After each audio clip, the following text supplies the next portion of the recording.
Can you use ceremonial matcha in lattes? In this video, we're going to compare two different lattes, one made with premium ceremonial matcha and the other made with culinary grade matcha. There are three main reasons why you shouldn't use ceremonial matcha in lattes, but I want to see if it's worth it anyways. Let's get started. So first, I'll be making up two matcha teas. Because we explained the difference between ceremonial versus culinary matcha in the last video, I won't spend too much time on that. Just know that ceremonial matcha is carefully produced for a greener color, smoother flavor, and more nutrients, but it comes with a higher price tag. Culinary grade matcha has a duller color, a more bitter flavor, and it's much less expensive. The conventional wisdom is to use this one for lattes and save the ceremonial matcha for plain drinking, but let's test it out. After I've sifted the two matchas, it's time to add in the water. What I like to do is add in a small amount of water and mix the matcha into a paste. This does two things. First, it makes it easier to smooth out the clumps in the matcha so they don't end up in your latte. The second benefit of this matcha paste is that you can just mix the milk directly into it and it will reduce the amount of water you use in your latte.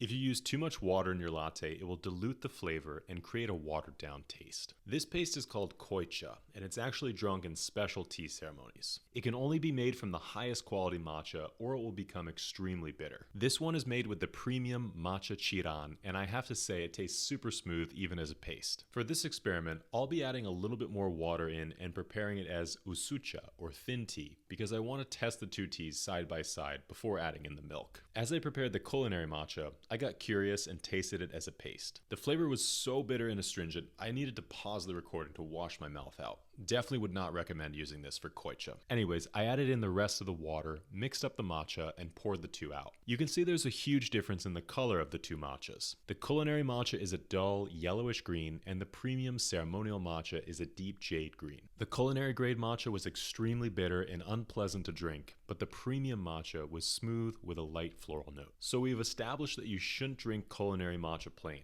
But can you use ceremonial matcha in a latte? The first reason why you may not want to use it is because of the price tag. Premium ceremonial matcha like this can cost between $1 and $2 per gram, and when you're using it in your daily lattes, the cost can really add up. The second reason is that there's currently a matcha shortage in Japan, and this is affecting the high-end matchas. There are only a few farms that can produce matcha of this level, and with interest for matcha growing nearly every year, they are not able to keep up with demand. With a limited supply of premium matcha available, you want to make sure that you're actually tasting it and not just the milk that you're adding it to. There is one final reason why you shouldn't use ceremonial matcha in lattes, but we'll come to that in a bit. I wanted to add in half a cup of milk to each of these matchas to see how it affects the flavor. First, the culinary grade matcha pairs perfectly with the milk. It removes almost all the bitterness and makes it into a fairly balanced drink. It still has the strength of a matcha, but without the intense bitterness I was getting before. Before we try out the ceremonial matcha, if you're enjoying this video so far, it would really mean a lot to us if you could like the video and subscribe to get more matcha tips in the future.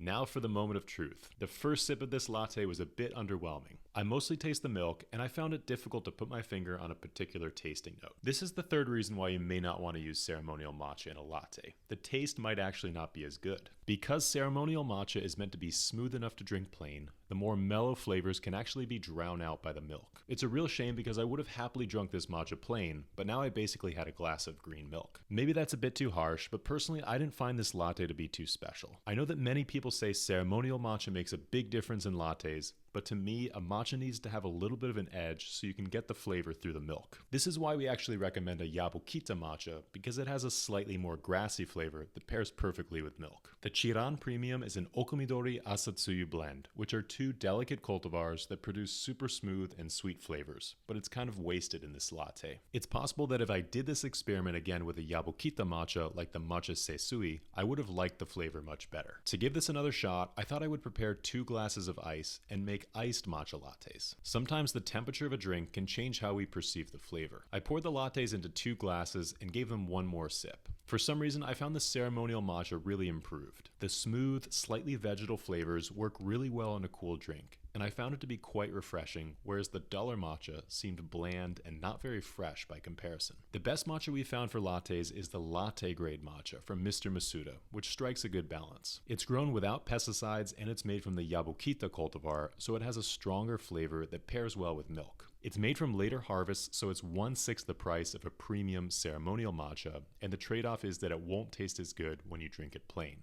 but you're still getting a great tasting latte matcha grown without chemicals or pesticides. So from this experiment, I found that if you have ceremonial matcha, particularly in okumidori, it's best to save it for plain drinking. If you absolutely want to use ceremonial matcha for a latte, you're better off using a yabukita matcha, which has a little more strength, and you might want to try it as an iced matcha latte. What's your go-to latte matcha? Feel free to leave it in the comments below. If you want to try any of our matcha teas, you can browse our selection at neoteas.com. Thank you all so much for watching. We'll see you next time.